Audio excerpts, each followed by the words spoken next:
Vilnius, capital of Lithuania, a melting pot of different cultures and styles, of baroque, Gothic, Renaissance and Classicism. The city's main landmark is Castle Hill, with its red Gediminas Tower that crowns the steep hill and marks the beginning of the city's history.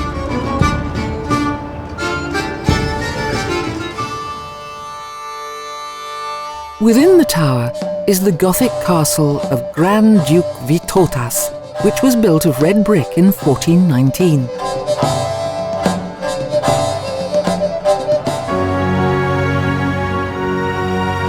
Where today are splendid city streets, in those days were the very first buildings of those who lived here.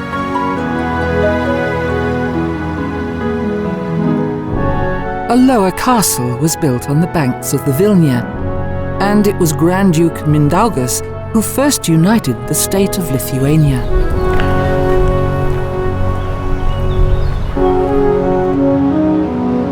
It has long been forgotten that Germany's Teutonic knights repeatedly attempted to capture the city, and they almost succeeded.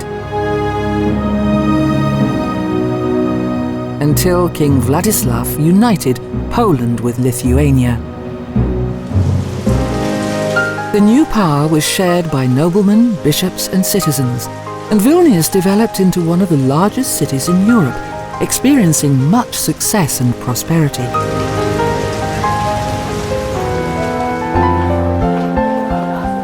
Today, the major axis of its centre is shared by hotels, department stores and restaurants.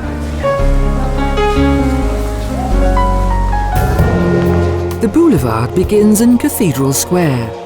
Here, the Grand Duke Mindaugas had the city's first cathedral built, behind which was situated his palace. Construction of the Saint Stanislaw Basilica began in 1783. Over the years, it's been affected by both fire and severe lightning. The basilica contains a copy of the Shroud of Turin, well protected within its walls.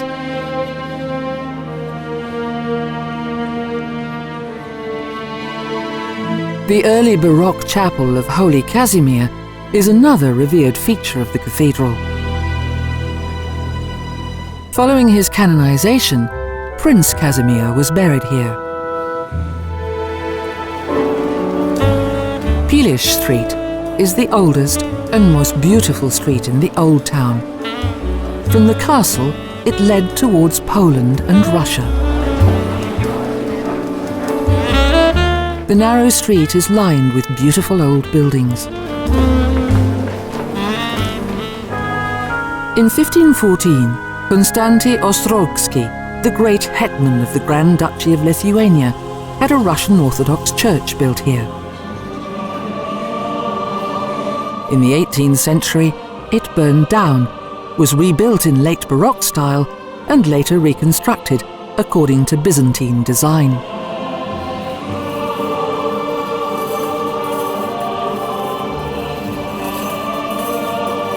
Today, Catholicism is popular as well as Russian Orthodoxy.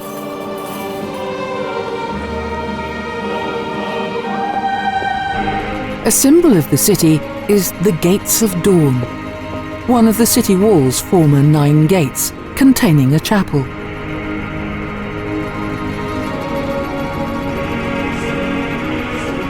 In the 17th century, a portrait of the Holy Virgin Mary was ascribed miraculous powers by the Carmelite monks.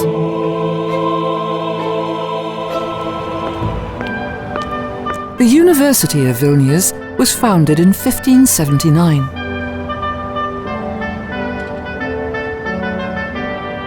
The Saint Johannis Church is part of the university complex.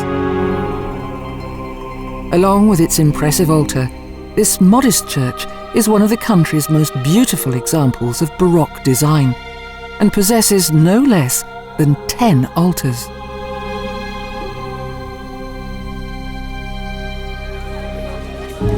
The courtyard in front of the observatory is one of 12, and from the towers, the night sky can be observed.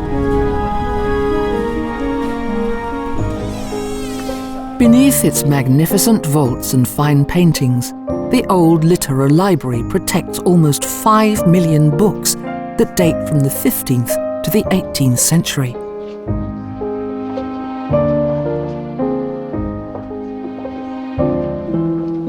Within the vestibule of the Lithuanistic Institute, the Sarbivius cloister attracts attention with a new work of art.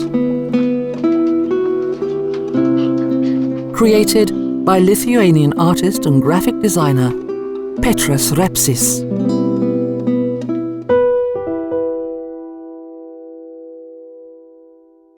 The reading rooms of this magnificent university are the Prance and Smulvicius halls that date back to the 15th century, and the Joachim Lellewell Hall.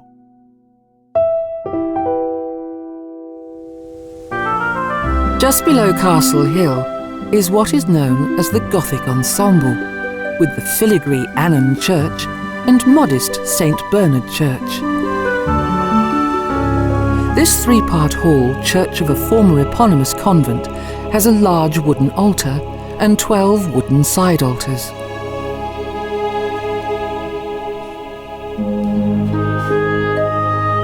Next is the St. Annan Church, a masterpiece of late Gothic design. Following a devastating fire and much looting, it was restored in baroque style. All the splendour of bygone times is also accompanied by natural features. The Bernard Gardens, once the monastery's gardens that extended along the narrow Vilnia River.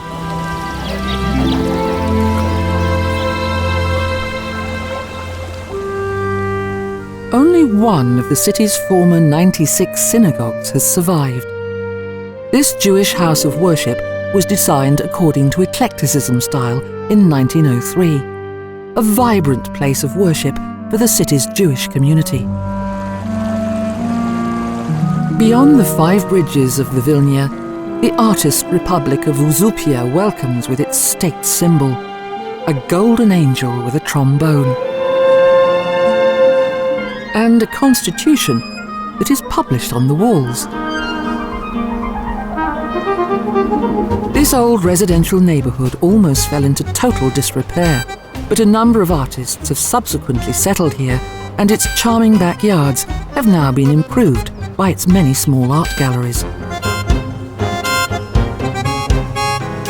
From the outside, the St. Peter and Paul Church, built in 1668, looks somewhat plain. However, the interior of this baroque church is quite breathtaking.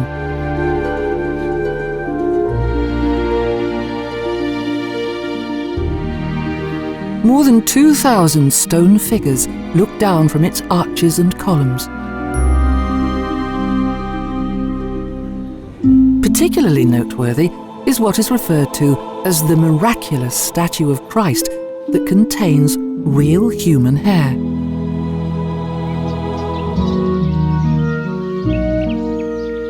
Vilnius is surrounded by unspoiled nature, by forests and meadows on the banks of the Neris.